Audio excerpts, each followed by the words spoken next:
குரு அப்படிங்கிறது கொழுப்பு சத்து.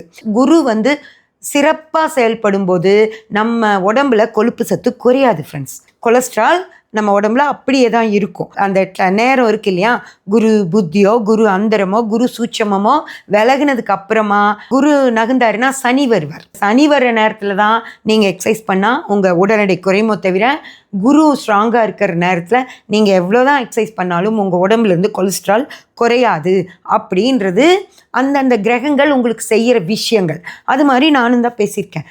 திருமதி கனிமொழி அவங்க என்ன சொல்லியிருக்காங்க அப்படின்னா, கேன்சர் நோயை குணப்படுத்த ஜோதிடத்தால் முடியும் அப்படின்னு சொல்லியிருக்காங்க. ஜோதிடத்தால் முடியும் அப்படின்னா ஜோதிடமே கேன்சரை சரி பண்ணி விட்டுறாது. அந்த நேரம் காலகட்டம் அப்படின்ற ஒரு விஷயம் இருக்கு. ஒரு பதிவில் சொல்லியிருக்கேன், குரு வந்து உங்களுக்கு இந்த நேரத்தில் ரொம்ப நல்லா செயல்படுறார், அதனால் நீங்கள் எவ்வளோ ட்ரை பண்ணாலும் இழைக்கவே முடியாது அப்படின்னு சொல்லியிருக்கேன்.